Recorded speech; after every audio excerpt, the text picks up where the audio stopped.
Now, since a loan agreement was presented before Parliament for an amount of $28 million of loan facility for the acquisition of vehicles for MPs, there has been a lot of public outcry and backlash over it.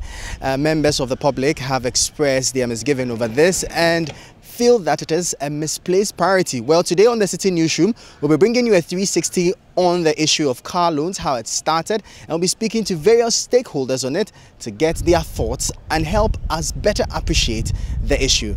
Stay with us as we bring you more. So what would you say to people who have raised concerns, especially about this amount, and worried that in their minds the country's resources has been put to some unnecessary use in court? I mean, imagine that we didn't have a democracy, first of all. Imagine how much it's going to cost us. That's the first thing in terms of both the financial and other aspects that we can think of. But more importantly, these are monies that are paid.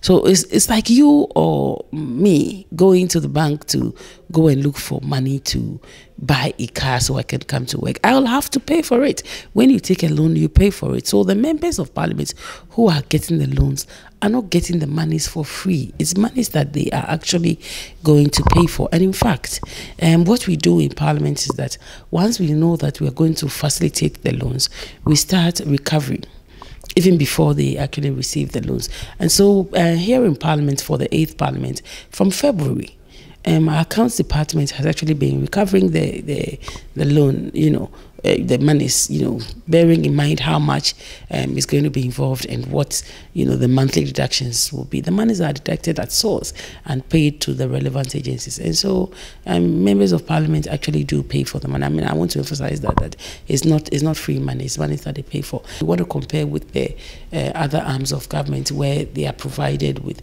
such facilities as official vehicles.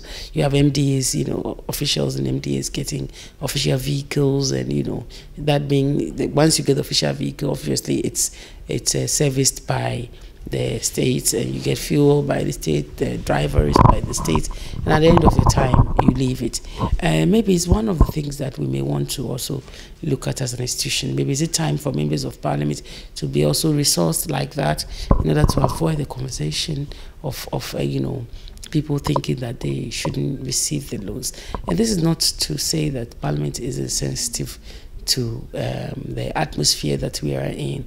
We are sensitive to the atmosphere that we are in, but it's a bit unfair, for want of a better word, for members of parliament to be seen in this light, especially when it comes to facilitating their representational duties for which they were elected to come to parliament. You're still watching the Citi Newsroom on Citi TV. Now, still on the MPs and the car loans issue. We are now in the office of the Shaiman MP and Sunogbe to pick his thoughts on this entire issue. Where do you stand with this whole car loan issue?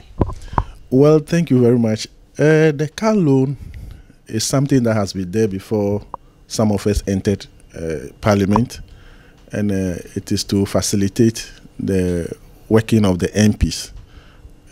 It is a loan, actually, but it appears that the public is disgruntled about we acquiring this loan to purchase cars for ourselves. Even chief executives, government purchase cars for them freely, maintain it for them. Even district chief executives, government purchase cars for them, free fuel, etc. But they don't get to own it at the end of the day. They don't get to own it at the end of the day. Exactly so.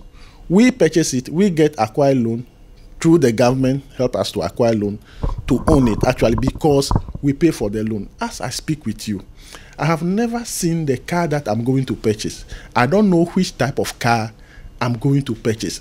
I don't know the amount of money that they are going to give to me to buy car. The report, this thing just came. It is now before us, the finance committee, to look at it. We have not approved it yet, but they have started deducting over 6,000 cedis from my car, from my salary, as payment to the car loan. You understand? I have not seen the car yet. I've started paying for it.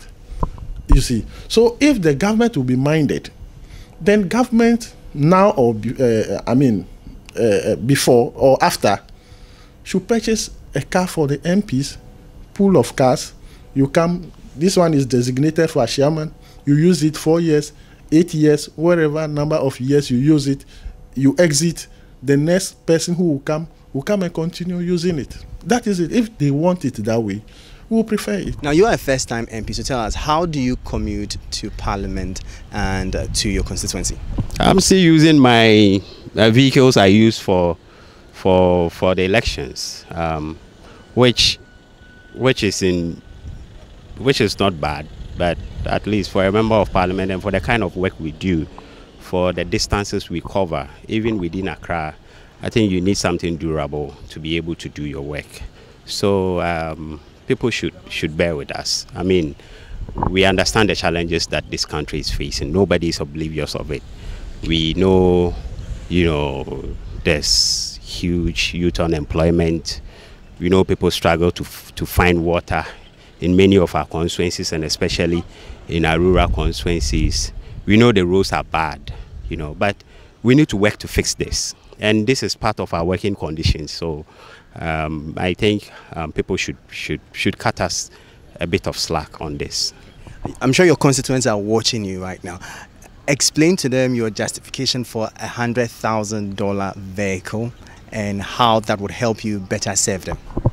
I think that the facilitators of this loan appreciate what we do, and my constituents appreciate the kind of work that we do to warrant a vehicle that is durable enough.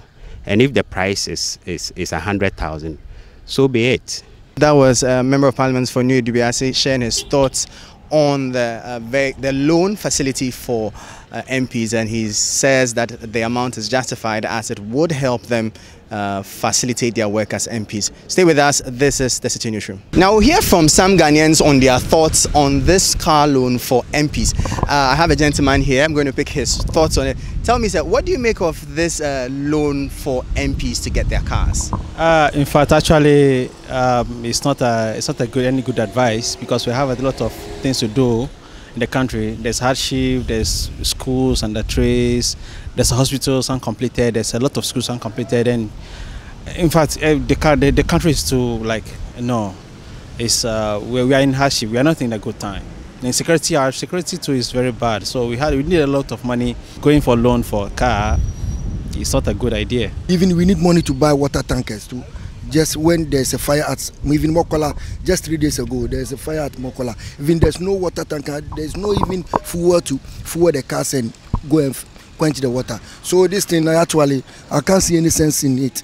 Especially the spouses of the vice president and the president. All is nonsense. Actually, I can't understand it. So even you people have to do something about it, because in Ghana now there's more, especially there's more poor people. There's more poor people in Ghana than other African countries. If you look at Nigeria and Togo, there is happiness over there. Ghana, there's no happiness. Even though there's insecurity self in Ghana, and we say that you are giving car loan. For me, I don't buy this idea.